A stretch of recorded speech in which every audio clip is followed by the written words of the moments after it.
couch, he just holds onto the couch. Awesome. Oh. Might just go. Yeah, he might. Test. Oh, there you go. Thank you. Wow. Magic touch. Where'd you go away last week? Florida, but 2 different phones in Delray for the week, and then at the year of each of A week stay there. We're like, the green room pass. Yeah, we like going there a lot. Yeah, nice.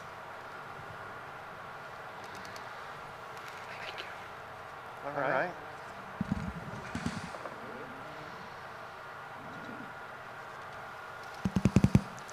Good evening, all. Welcome to the Tuesday, February 15, 2022 business meeting of the Board of Education.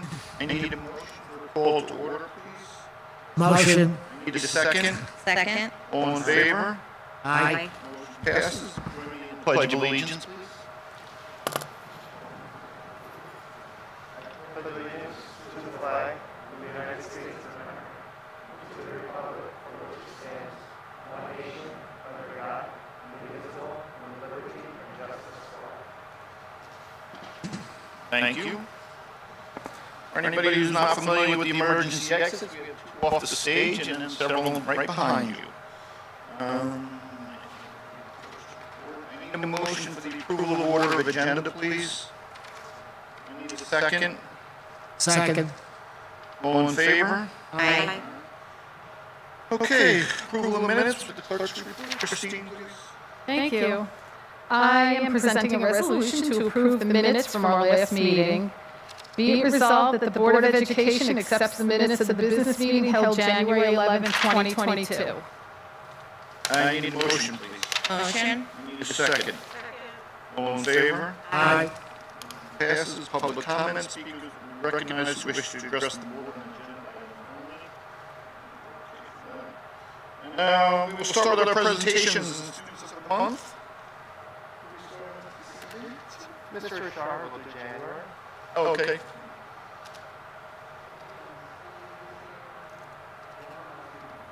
Then we'll go to Mr. Meyer.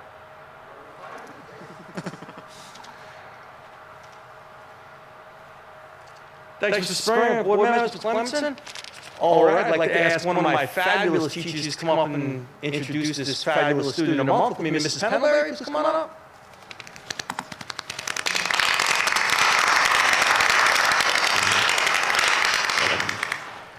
Mrs. Pendlebury and I are honored to introduce this student of the month. Keep an eye out for this young baby, Mr. Bodie Moore, in the coming years. Bodie, come on up.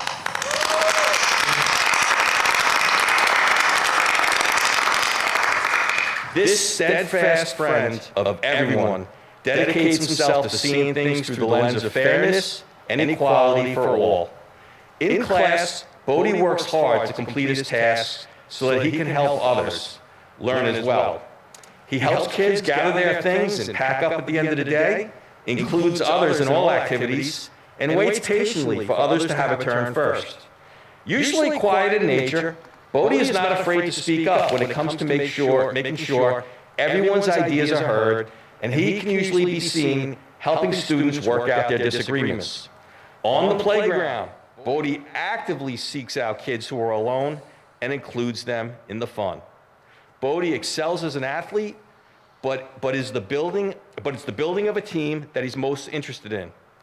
On a recent trip out in the snow, Bodie spent much of his time giving his classmates a push down in the sleds rather than riding himself, giving kids pointers on how to go super fast. Bodie makes his classroom a better place to learn and play every day. Inside school, he loves physical education. He loves climbing the wall and the ropes. Outside of school, Bodie loves tennis and soccer. One day, after his studies are completed, he would love to work in the fishing industry. Bodie, Mrs. Motes wanted to tell me how sorry she is she couldn't be here, but Mrs. Pendlebury is so glad she could congratulate you tonight. We're proud to have nominated Bodie for January Student of the Month. There's no one who deserves it more. Congratulations.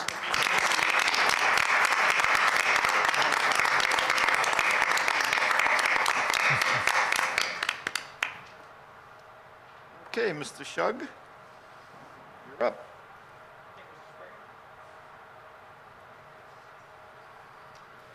Good evening. It is my pleasure to introduce January Student of the Month for Hampton Bays Middle School, 6th grader, Eric Avendano.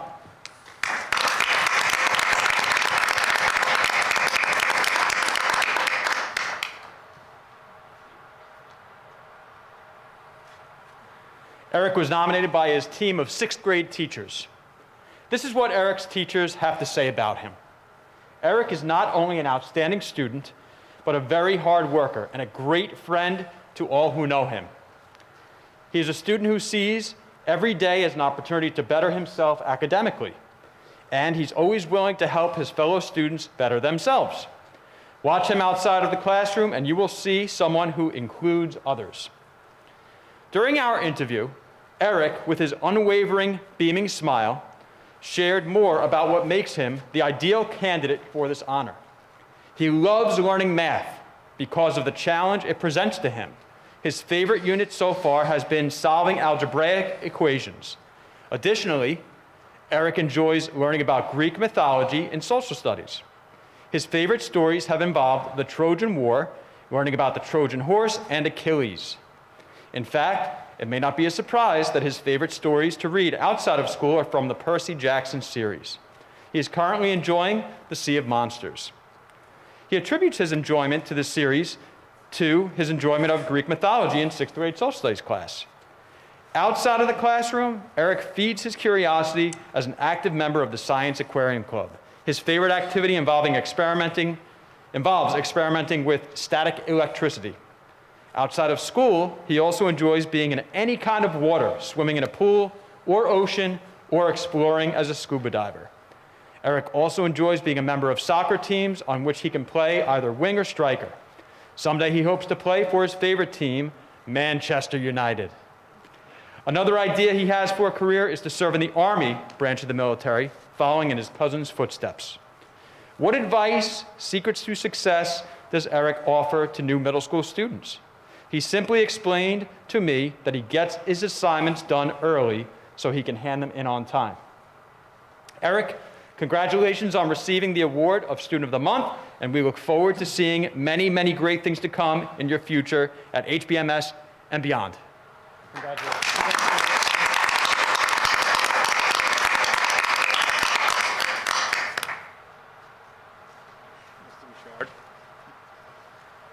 Mr. Springer. Okay, so the high school has 2 Students of the Month to present, as we missed a month last month.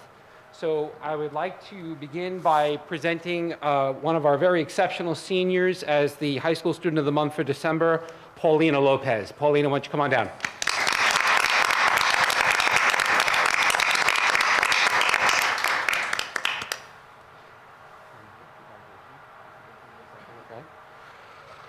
All right, so Paulina is an exceptional senior here at Hampton Bays High School. She arrived at Hampton Bays from Ecuador as a middle school student and an English language learner, and has worked hard ever since.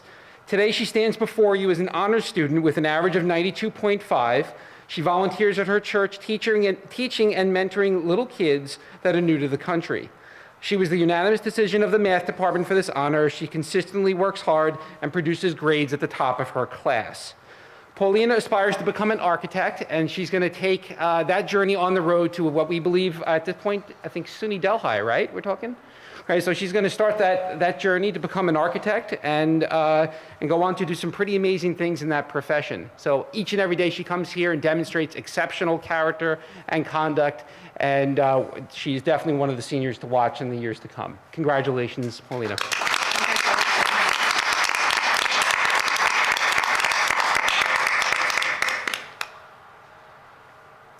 The Student of the Month for the month of January is Senior Maria Cifuentes. Maria, why don't you come on down?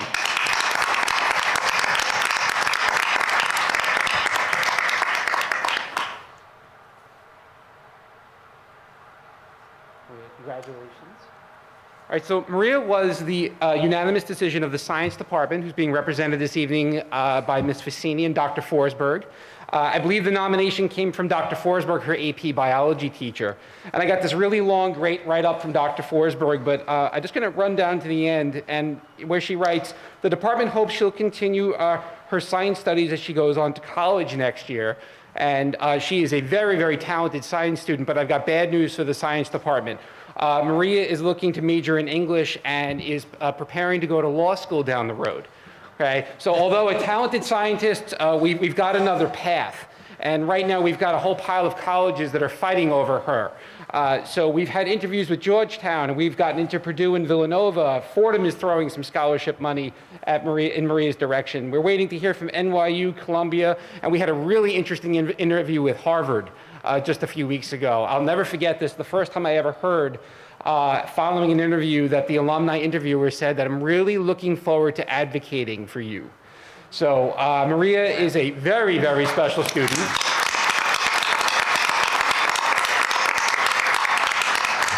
She is president of the student council. She writes for our school newspaper, The Tide. And if you've ever seen anything that Maria writes, she is a very, very talented writer. And the written word is a gift of hers. She's heavily involved in her church and the children's ministry. She is an AP capstone diploma candidate. And when she finishes this year in June, she will have successfully challenged 9 advanced placement courses. She is 6th in her class with a 100.68 average. And again, we're looking for amazing things from Maria in the years to come. Congratulations.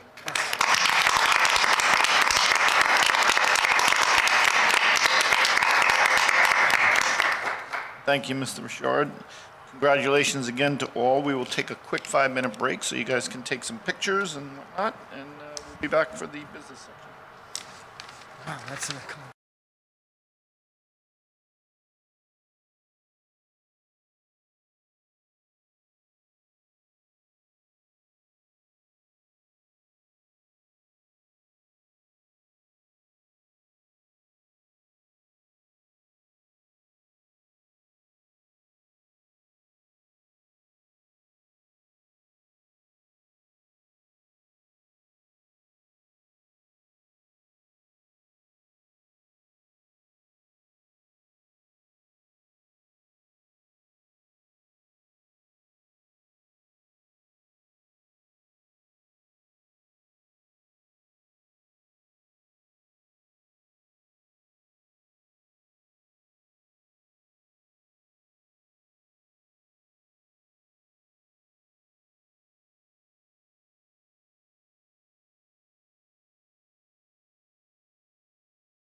Sure, we'll see you in the next Are you still working at the museum at all?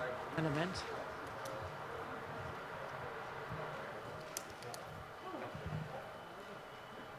Working at Phillips now. I'll see ya.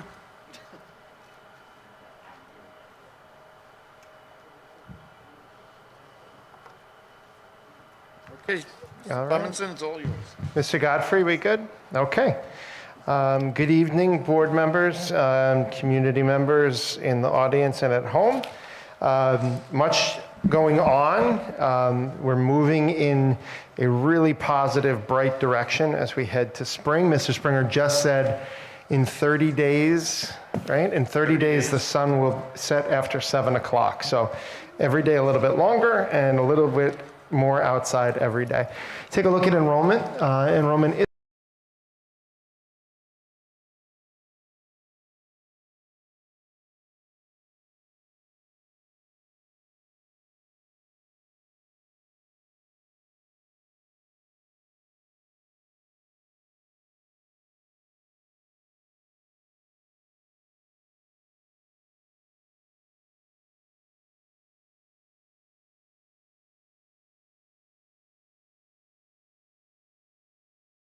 they walk in the door. Kindergarten registration is underway right now, so as soon as we start talking about the Maria Cifuentes and what their college plans are, we're looking at the 5-year-olds coming in the door at district office. So that's underway right now as well. So I put this up each month just so we can track where we are. We update this, we'll be updating this biannually when we look at birth rates. So that we can project. You remember about 80 to 85% of those children born in our zip code in a given year materialize as kindergartners 5 years later. So that helps give us our projections. Gets hazier when you get past that, but it is a way to at least keep a 5-year eye on where we're headed as a district.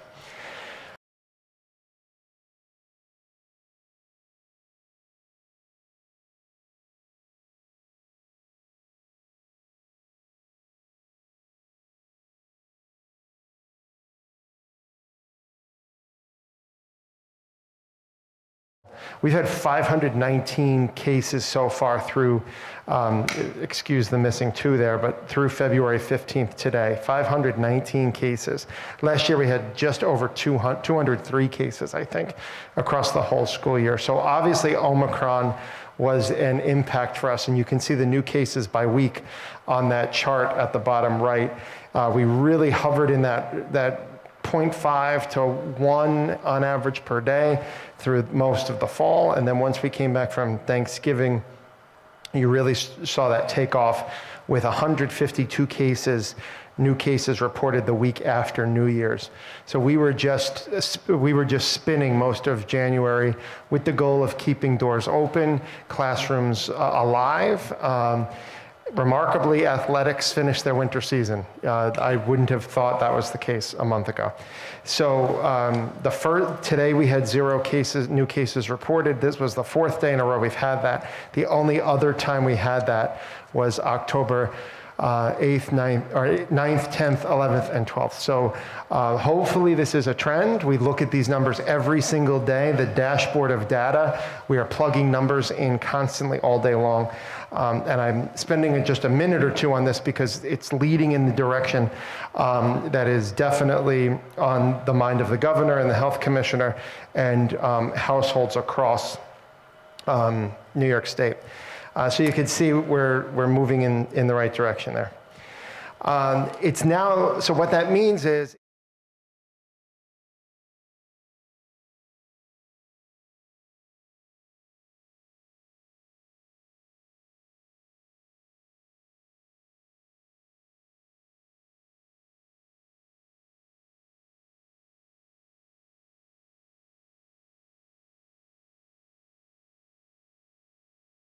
the focus to that endemic mindset. So what are the tools in our toolbox that we have or that we need to move towards normalcy? So I want to spend just a couple of minutes talking about what those advocacy points are, because we are advocating every single day at the state level to give us a clear roadmap. We have been successful in Hampton Bays in over 23 months by following and being consistent. We have strong feelings. We have strong, persevering through this. There have been ups and downs and frustrations and challenges, and we want that normalcy back for kids. We have followed the guidance of the CDC, the Department of Health, pediatricians, the American Academy of Pediatrics has been very consistent in their messaging as well. So we look at all of that, but at the end of the day, we follow the New York State Department of Health and the Suffolk County Department of Health. But as we shift from pandemic to endemic and how to live with this, policymakers and health officials are looking to school officials to have that conversation because they don't live in our world, just like we don't live in their health world, and Dr. Lars doesn't exist in making decisions and recommendations to the Board of Education. They don't live in schools and what that means. So when masks come off, I'll talk about that in a minute. I think that's sooner than later, perhaps. When masks come off, there's a whole nother 5 pages of questions about what happens then. What happens to distancing? What happens to music and PE, and what happens when you're a close contact? Do quarantine rules change? Right now we have 1 student on quarantine because the masks are a component of quarantine rules and close contact rules. So all of those things have to change as well. So it's more like a dimmer than a light switch, right? So moving in that direction. So what are the tools that we have? Because when we step towards normalcy, and when we take the next step towards normalcy, I didn't include my valve image here, but we'll do steps this time. When we make the step towards normalcy, we have to then have our hands on some controls. Because what happens if we go, it's like packing a jacket and an umbrella when you go outside. You might not need them, but you want to be prepared if something happens. What are the tools that we're going to need as we take each of those steps? So we'll continue to have our after hours COVID reporting of positive cases. That's rapid response. So we can, we're monitoring that on a regular basis. We'll get an alert if a parent puts in a positive case. So we'll know on a vacation, we'll know at night, we'll know on the weekend. Getting that information quickly removes positive cases from society. That sounds weird to say, but it removes you from the mainstream for the period of your isolation. So the quicker we know that, the better we can contact trace and see and make sure if there's any spread, we can get our thumb on it. COVID-19 rapid test availability. A month ago, you couldn't find tests. Today, we're swimming in tests. I can't even see Mrs. Pandolfo over the boxes of tests that have arrived. New York State made a tremendous investment in rapid tests, and we continue to make those available. If you have a symptom and you're headed home for the day, we give you a test. Take it, and if you're negative, you can come back tomorrow. Keep it in the medicine cabinet as well. If for that morning you wake up and you have a symptom, or if you were exposed. If you know that you were at a dinner or a birthday party and there was an exposure, go grab that test 2 or 3 days after you have that point of exposure and take a test to make sure. The quicker you have that information, the quicker you get yourself out of circulation, get yourself better, and not spread. So another tool that we have. Parents can pick up rapid tests at district office between 8 and 4 every day. We've used these tests. Schools have been the distribution sites for communities. So community organizations like the library, like local preschools and nursery schools, we've made sure tests could get into those hands as well. All of that is under the objective of the more you test, the more you know, and that will help us keep schools open, right? Daily symptomatic assessment. So we don't have those forms and links anymore, but we continue to have a heightened awareness of our symptoms. Is this a sniff? Is this postnasal drip? Is it an allergy? Is it something more? Let me go to the medicine cabinet and take that test and take a look. So all of these things are intertwined. We'll continue the distancing and capacity mitigation at events. We want to keep the big prize in mind, right? The big goal in mind is to be in school, to be as normal as possible.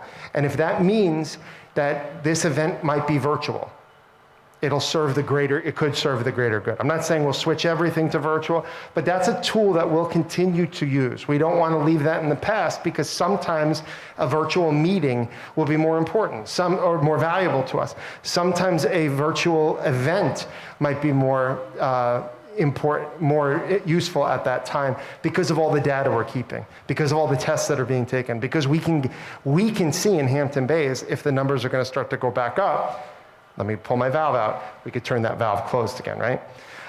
We have heightened natural immunity due to previous infection and a burned out surge, right? So 30% of when you look over the course of this pandemic, greater than 30% of staff and students have been previously infected. So there's a natural immunity that comes with that as well. We can use that scientific fact to our benefit, to a degree.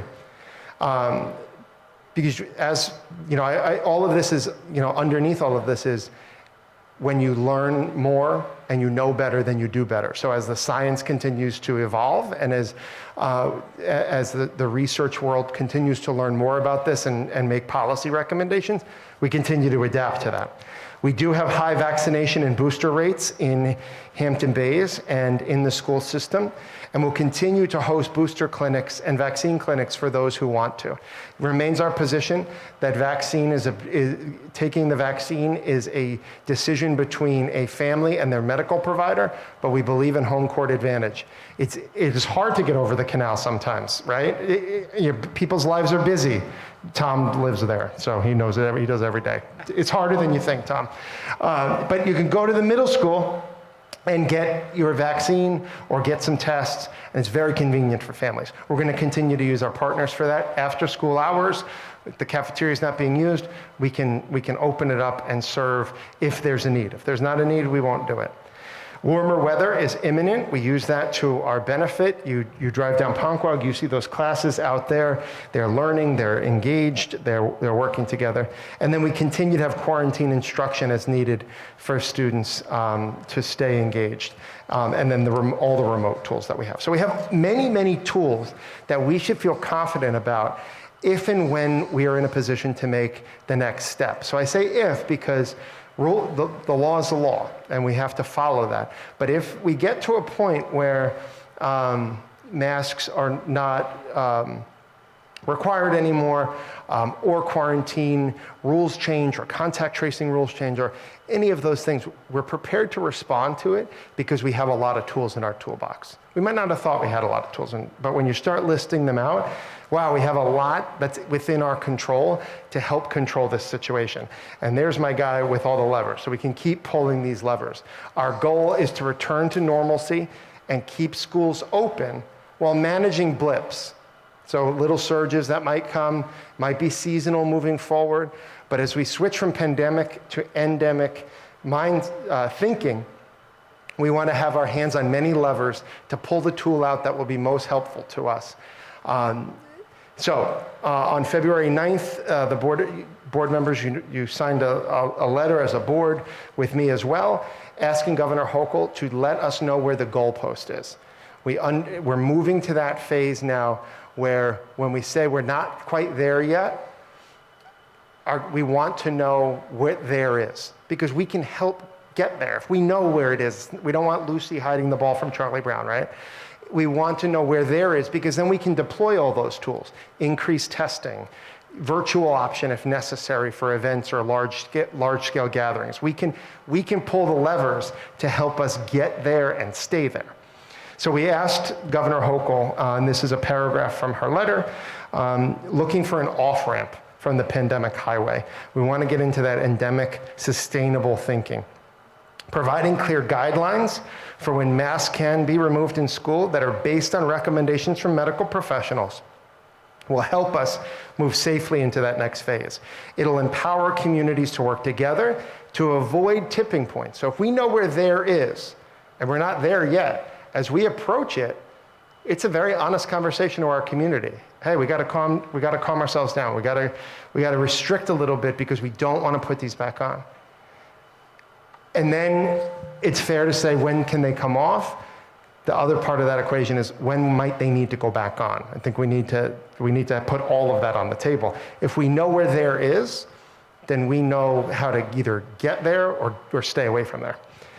We can deploy rapid tests in a surge. We can, again, do distance and capacity mitigation at events, and we can continue to use weather to our advantage. So COVID, that's where we are right now. Governor Hochul did speak publicly last week when she removed the mask mandate in indoor spaces with certain exceptions, and school was one of them. She said she will revisit this the week after February break. So we saw the surge after New Year's. We can expect that we might see a slight bump perhaps, not as drastic as that when Omicron was really at its height, but we might see a bump because there's a lot more mixed settings going on over the next week. We can expect that. She's going to revisit this at that point, and then we'll see where we go from there, okay? I will say, there's, the community continues to work together. We all want that normalcy. The community has been remarkable. That's where HB Strong comes from. And, school is a place, I'm continually reminded that school is a place that has 1,700 origins. There are 1,700 households in Hampton Bays that descend upon these three buildings each day. Every single one of them is in a different situation. Every single one of them is not necessarily electing to come here, but has to come to school. And therefore, there has to be some level of uniformity that takes place. We want to move towards normalcy together, but I'm continually reminded that we all come from many, many different places and have different comfort levels with this It's a difficult conversation to have, but Hampton Bays continues to have it honestly and in looking at all sides of the picture. I'm proud of Hampton Bays in that regard. Okay, to the 2022-23 school year. We are on our way to the next school year already. And so tonight, members, you have a recommendation to approve the 22-23 school calendar. And it is here before you. And I'll make a couple of notes. One, superintendent's conference days are front-loaded on the year to August 31st and September 1st. We do have an after Labor Day start. Election day at this time is open. The only building that is impacted by Election Day is the election districts that vote at Hampton Bays Middle School. And we have the ability to segregate. Parking becomes a little hairy, but right now Election Day is open. It is a midterm election, so I'm just keeping my eye on that, but it's currently an open day at this time. The cherished day of the day before Thanksgiving is a sacred third rail you do not touch on the East End, and it remains in this calendar. It is a shorter winter break at Christmas, New Year's, Monday, January 2nd, to recognize New Year's Day. Easter and Passover, we have Good Friday there. It's important to note Passover does begin the evening of Wednesday the 5th, so Wednesday the 5th in the evening and all day Thursday will be minimal other activities going on. No after school activities, no meetings, and so that there's no penalty for anybody choosing to observe that first day of Passover on the 6th there. It does go through the following Thursday, so it was to capture it all. We had to make that decision to remove those night events, after school activities, and things like that. We have a Memorial Day and a Juneteenth recognition observance, and then Friday, the 23rd of the 23rd year of this century. It's important to note, one snow day, only one. It's a tight calendar. So it's expected that New York State will still allow the remote option. So we'll have that one fun video calling a snow day, and then we're calling a remote day after that before having to eat into the school calendar. So that's 183 staff days, 181 student days, with one snow day built in to get to that 180 number. The Hospitality Academy at Hampton Bays, I presented on this at a recent board meeting, but we're ready to go. So if you click on the community drop down on our website, you'll see that There is a link for the Hospitality Academy at Hampton Bays. Wednesday, March 2nd, we will have an open house reception at the Greek Church in Southampton. And then beginning Tuesday, March 15th through Thursday, April 14th, we will have this adult academy, 18 years and older. To participate, it'll be here at the high school from 6 to 8. Childcare will be provided, and so will dinner from 5:30 to 6. We might be eating with you, Mr. T. And the students in the alternative high school. But adults who want to enter the hospitality field or level up in the hospitality field can participate in this 10-series Suffolk County funded program. It culminates in a job fair on Saturday, April 23rd, with both the Canoe Place Inn and Cottages and then other local hospitality and tourism businesses. So we'll be going through the chambers of commerce to invite localized businesses. There are limits to how many we can accommodate. Everybody's looking for people. This is really a Hampton Bays focused with, we'll move out in circles like that to include as many people as we can. So I was up early this morning worrying about participation. We want students for this. So if you know individuals 18 and older, that's the message to the community. Get that out, get that word out, because we're looking for 35 to 50 individuals to participate in this program in order for it to be viable, and in order for businesses to have a pool of candidates to really meet and potentially engage as employees on April 23rd. We're shifting also into budget planning. So we're still in the early stages where the pencil, it's still pencil, it's not ink on paper just yet, but the Board of Education's operating principles, we continue to work from those, the leaders behind me here, and that's to sustain our viable programs, retain our staff who run those viable programs, remain under the tax cap, and avoid use of reserves. So that's going grocery shopping with your savings account. We don't want to do that, right? Reserves are for rainy days and for express purposes, and you can't live off of those. Our goals are to maintain and increase where we can program offerings for students. So remember that enrollment presentation I gave in October. We are not in some little areas of the district we are, but not like 10 or 15 years ago where every add to the budget was enrollment driven. We need another section of 4th grade. I need to open up 4 more science classes at the high school. Not enrollment driven. We're in this era of program driven decision making right now. What electives do we want to offer kids? What enrichment opportunities? What remediation opportunities do we want? So it's a creative time to be doing this work. We want to provide for fair and collective bargaining agreements. We want to mitigate the tax rate for the local taxpayer. We also want to tend to the house. Campus maintenance prevents major building campaigns. So all 4 of those things are major balances on the scale. You try to get that recipe just right. In the immediate, we are finalizing the tax cap calculation for March 1st, finalizing the staffing plans with the leadership team this week and the week we return from break, and then reviewing the capital work that is funded by grants, operating budgets, and reserves.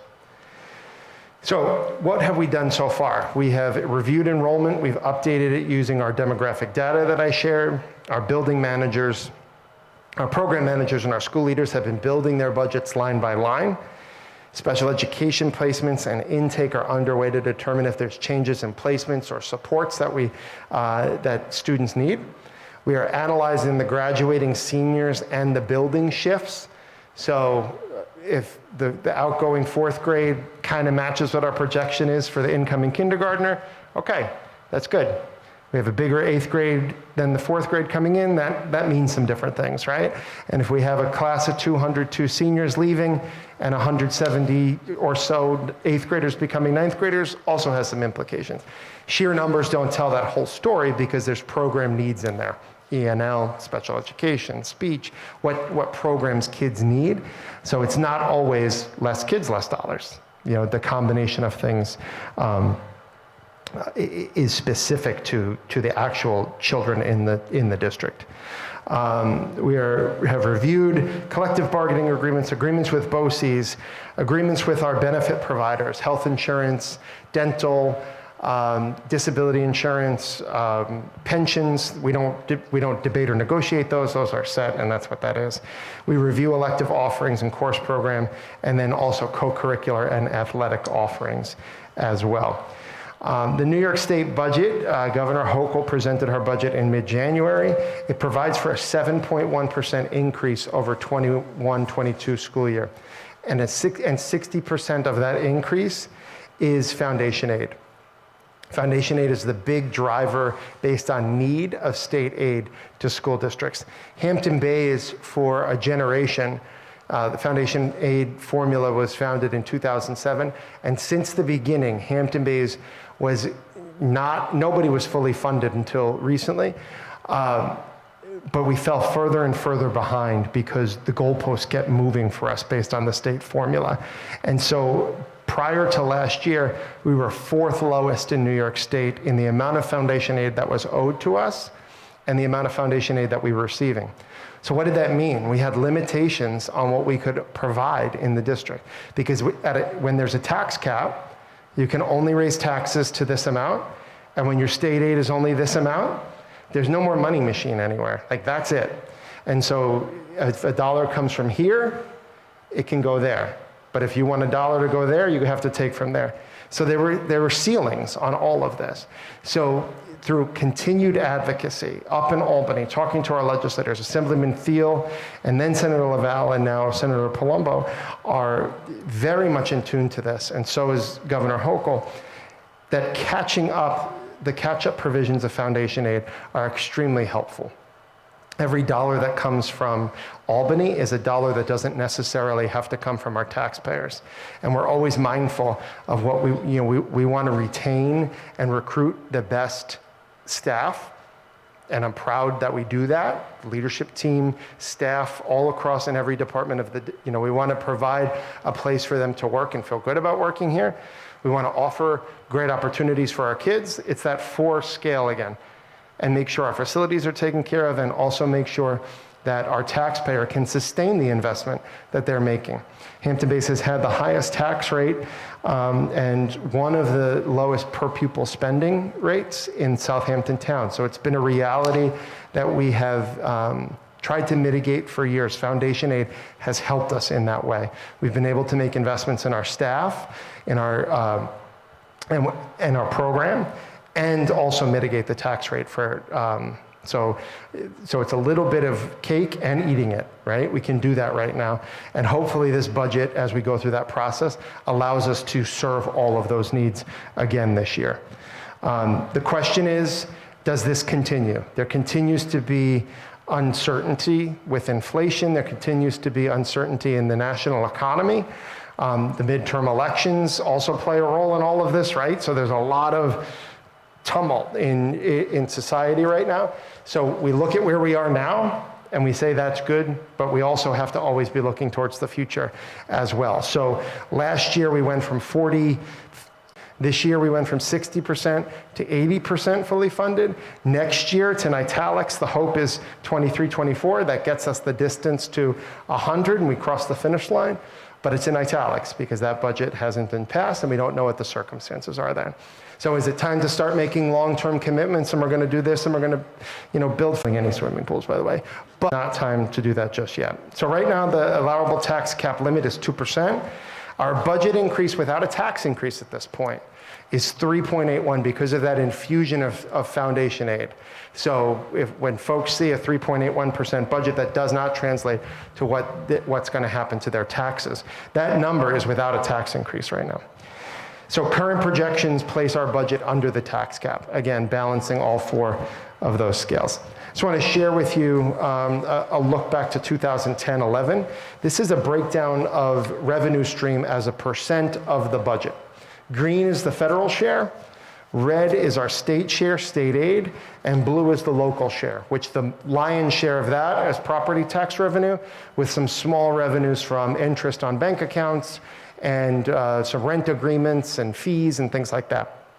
That's minor on the whole scope of the fiscal picture. But you can see, look at 21, 22. 22, 23 is blank right now because the numbers are still fluid. But you can see that bigger green jump there is all of that COVID relief money. That COVID relief money will disappear. So that green is going to jump back up again. 2010, 11, 12, you see the green getting smaller because that's when the 2008 ARIF money was starting to dry up. You remember that last fiscal cliff we went off. So those were that was an area where we had to make some difficult fiscal decisions. So again, the goal is to get as much red as possible and as little blue as possible. That's our goal in long-term planning. But I provide this just to show you the distribution of funds that are available for us to invest in public education in Hampton Bays.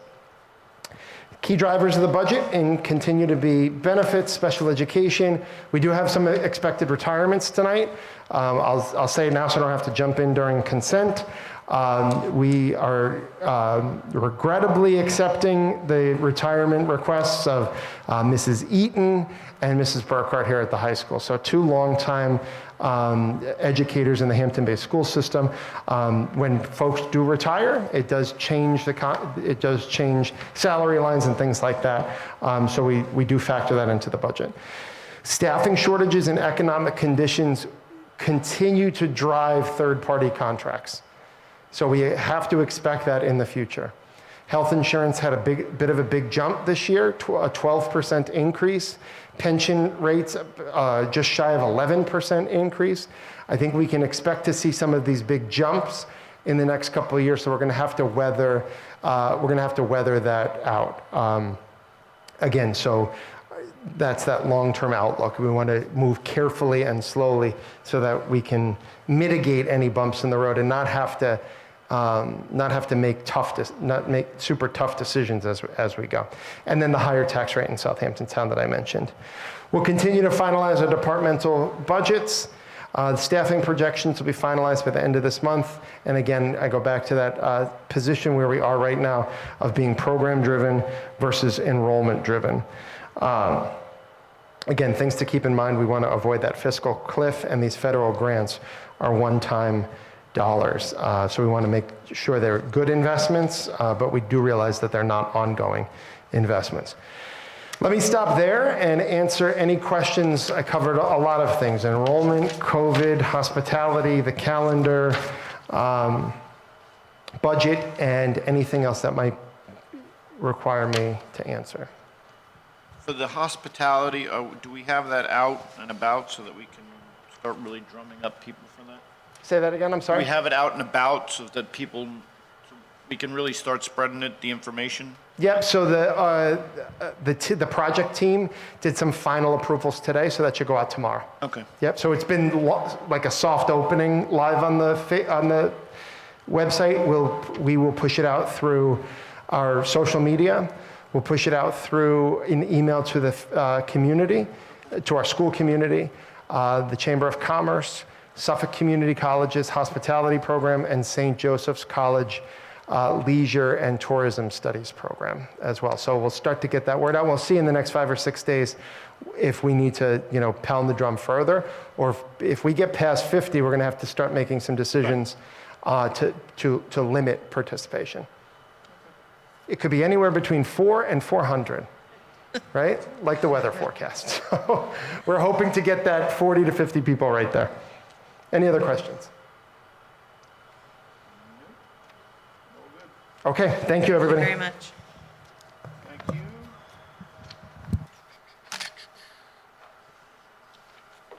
All right, we'll move on to finance and operations. We'll do a consent agenda from 4A to 4E.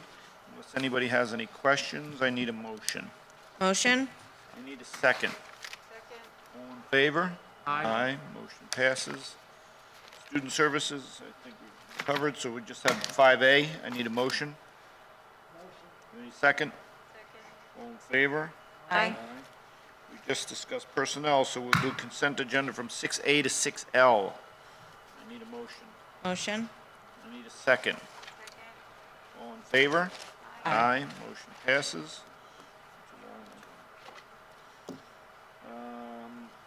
Okay, acceptance of the, okay. I need a consent agenda from 7A to 7C. Need a motion. Motion. I need a second. All in favor? Aye.